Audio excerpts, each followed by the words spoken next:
माझं नाव बाळासाहेब झोरे, मी मुळशी तालुका बहुजन ओबीसी महासंघ RPI यांच्या वतीनं जे आम्ही सर्व मंडळी या ठिकाणी आज पत्रकार परिषद घेतोय, त्याच्या पाठीमागचं जे कारण आहे ते झेडपी पंचायत समितीच्या इलेक्शन हे आता थोड्या दिवसात होणार आहे आणि त्या ठिकाणी आज जे स्थानिक पक्ष आहेत त्या स्थानिक पक्षाकडनं मूळ ओबीसीला त्या ठिकाणी तिकीट मिळालं पाहिजे।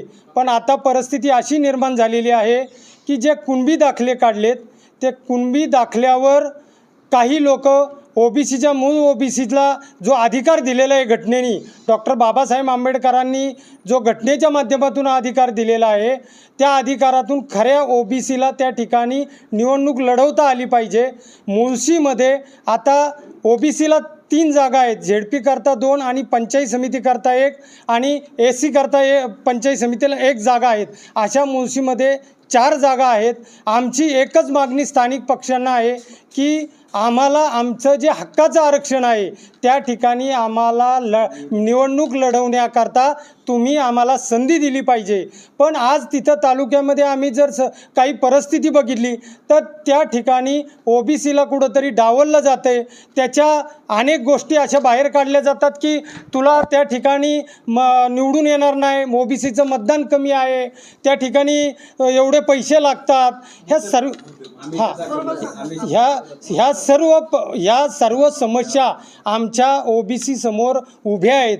आज आम्हाला कमीत कमी आम्ही 25 ते 30 वर्ष सर्व मंडळी आम्ही स्थानिक पक्षामध्ये काम करतोय, पण इतका वर्ष काम करून आम्हाला त्या ठिकाणी निवडणुकीच्या माध्यमातून जी संधी मिळाली पाहिजे, लोकप्रतिनिधित्व मिळालं पाहिजे, ते आज आम्हाला मिळत नाही। म्हणून आम्ही सर्व ओबीसी समाज, ओबीसी महासंघ आणि बहुजन आणि RPIचे सर्व मंडळी आम्ही ह्याची एक मोठी वज्रमूठ तयार केलेली आहे आणि येणाऱ्या निवडणुकीला या ठिकाणी आम्ही असं ठरवलं आहे की जर आम्हाला आमच्या न्याय हक्काचं जर आम्हाला त्या ठिकाणी निवडणुकीच्या माध्यमातून जर आम्हाला त्या ठिकाणी अधिकार मिळाले नाही तर आम्ही पुढं जाऊन आमचे जे 3 उमेदवार जे तिकीट आहेत, जे आरक्षणाच्या जागा आहेत त्या ठिकाणी तर 100% आम्ही लढू।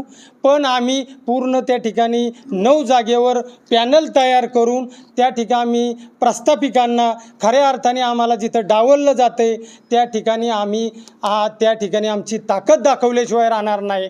मुळशीमध्ये 25 ते 30% जो ओबीसी आहे, आमचे RPIचे बांधव आमच्याबरोबर आहेत। सर्व जर बघितलं तर या ठिकाणी आमचे ओबीसीचे उमेदवार, RPIचे जे उमेदवार, बहुजन समाजाचे उमेदवार निवडून यायला कुठल्याही प्रकारची अडचण येणार नाही। आम्ही आज या ठिकाणी या प्रेसच्या माध्यमातून आपल्याला अशी कधीची या ठिकाणी विनंती करतो आणि आमच्या